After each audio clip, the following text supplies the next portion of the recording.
Tofu. PG tips. Lancashire tea. PG tips. Twinings, Earl Grey. Lancashire tea. Earl Grey, Twinings. PG tips. Oh, that'd be Tetley's tea.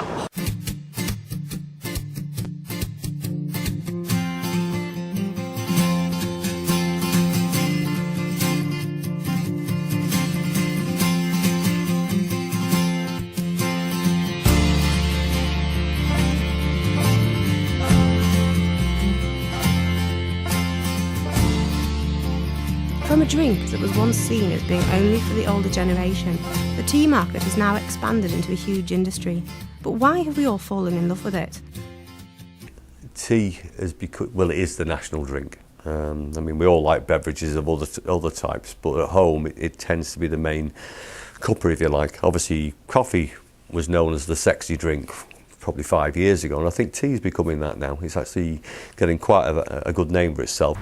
I think the thing that people enjoy about having a cup of tea is it's very English. It reminds you of being at home. In here is our regular everyday tea that we use, which is Clipper tea, but Twinings is also very popular. I think it's important to ensure that the tea is ethically sourced.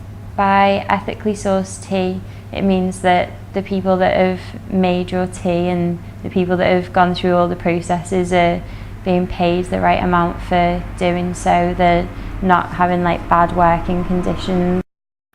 So has the desire to be ethical in our approach to the tea market in general? The market remains stable at around £565 million, but it's changed a little bit. If you think about Lancashire Tea as a brand, it's up against some big boys, which is PG Tips, Tetley are the two biggest brands, and those two brands alone, they actually control 50% of the market in the UK. Dream would be to grow Lancashire Tea into a national brand. We've started with Booths Supermarkets, which was a local supermarket which took on local produce. Then we took on Morrison's, and now we're in Asda, Tesco, Home & Bargain, B&M Bargain, Heron Food.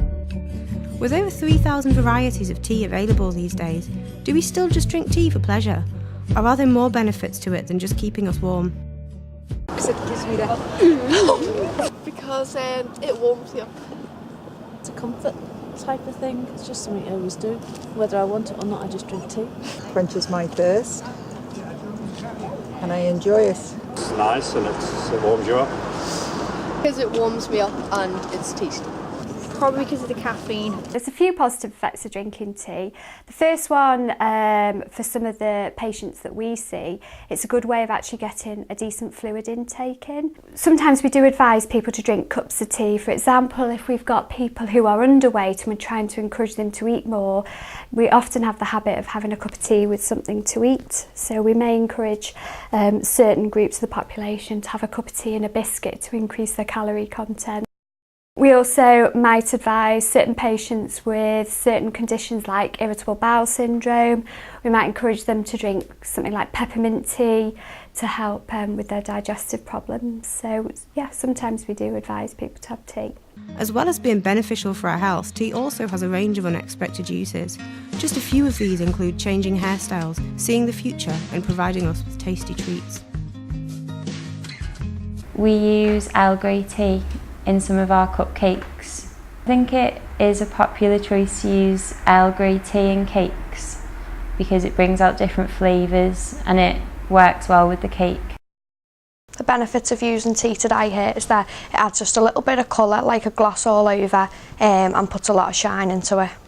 The process of using tea to dye hair is that you get a big pot, you boil the kettle with boiling water, you put 3 tea bags in, get your tint brush and your tint bowl, and you mix it round. You apply it with the tint brush from root to tip with really thin sections. The tea leaf reading started in China in the 16th century before we received tea leaves into the country. A lot of people can read their own tea leaves. That's where mediums started many, many years ago. So you drink your tea, swirl it round 3 times, and the easiest way to read them is they start to form little shapes. And those shapes can mean things like maybe a little mountain, or things can look like a football, but they'll all have meanings to them. For example, if you see a shape at the bottom of the cup, then that's to do with the direction that you're going in. Whereas if you see a shape near the handle of a cup, that means something else.